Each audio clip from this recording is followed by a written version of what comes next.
Bonjour à tous, c'est Chag Sameach, aujourd'hui le 28e jour de Sivan, Kohar Sivan, Chafret Sivan, le jour que le Rabbi, la Rebbetzin sont arrivés aux États-Unis en 1941, ils ont été sauvés de l'Europe des nazis. Le Rabbi nous dit dans la Hayam qu'il faut étudier le Chumash du jour, le Télim du jour, le Tanya du jour. Puis, le Rabbi nous ramène l'extrait d'une lettre du Rabbi précédent. Mais avant de lire l'extrait, nous allons lire l'histoire dans son intégralité. Le Tzemach Tzedek avait l'habitude de voir son grand-père, l'Admour Hazaken, même après que l'Admour Hazaken, son grand-père, premier Rabbi de Chabad, avait quitté le monde, il le voyait, et son grand-père lui répondait les questions qu'il avait, aussi bien dans la partie dévoilée de la Torah, aussi bien dans la partie cachée de la Torah. Environ 2 ans après le décès de l'Admour Hazaken, le Tzemach Tzedek, son petit-fils, étudiait énormément. Il avait plusieurs questions, il ne savait pas comment trouver la réponse.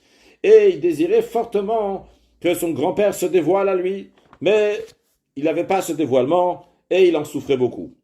Un matin, alors que le Tzemach Tzedek allait à la synagogue de son beau-père, le Admour Haimtzaï, Rabbi Dovber, le deuxième Rabbi de Chabad, en passant par le marché, il a rencontré un juif, Reb Mordechai Eliyahu, un juif simple, Yireh Shamayim, qui craint Dieu, qui gagnait sa vie du commerce dans le marché. Et ce jour-là, c'était le jour du marché.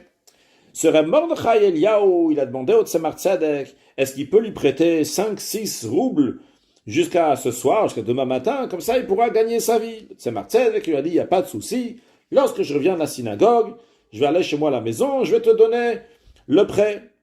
Tzemach Tzedek a continué, il est arrivé à la synagogue. Quand il est arrivé à la synagogue, il s'est rappelé de ce qui est dit, qu'avant la prière, Rabbi Elazar a donné une pièce aux pauvres, après il faisait la prière.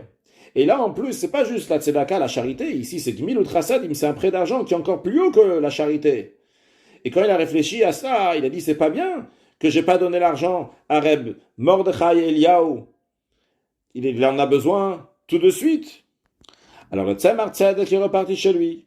Et après, il est reparti au marché. Entre-temps, au marché, il y avait déjà beaucoup de monde, plein de villageois, des gens qui étaient là-bas avec leurs charrettes, avec leurs marchandises. Et c'était très dur pour trouver Reb Mordechai Eliyahu. Mais Tzemach Tzedek l'a cherché, et il l'a trouvé, et il lui a donné le prêt. Et il est reparti à la synagogue pour prier. Lorsque le Tzemach Tzedek, il a mis le talit et les tfilin, soudainement, son grand-père, l'Admour Hazaken, s'est dévoilé à lui avec un visage rayonnant. Et il lui a dit, celui qui donne un gmilut chasadim, celui qui partage donc du chesed, du bien avec un autre juif de tout cœur, sans empêchement, il fait du bien à un juif. Il accomplit l'ordre, ve'arta l'eracha kamocha, tu aimeras ton prochain comme toi-même. Eh bien, là-haut, les portes s'ouvrent. Lorsque le Tzemach Tzedek, une trentaine d'années plus tard, il a raconté cela à son fils Rabbi Marash, Rabbi Shmuel, il a dit la chose suivante, suite à cela. Il a dit, lorsqu'on aide un juif à gagner sa vie, même pour qu'il va gagner 70 kopecks, c'est une toute petite somme. Il va gagner une petite somme sur la vente d'un petit veau. Eh bien, par cela, on se voit ouvrir les portes des palais célestes les plus hauts. De nombreuses années plus tard, le Rabbi Maharash, il a raconté cela à son fils, donc le Rabbi Rachab. Il a ajouté, il a dit, il faut connaître le chemin qui conduit à ces palais célestes. Mais, qu'est-ce qu'il en soit, l'essentiel doit être d'aider son prochain de tout son cœur, avec sensibilité, avoir un geschmack, avoir un plaisir, d'aider un autre juif.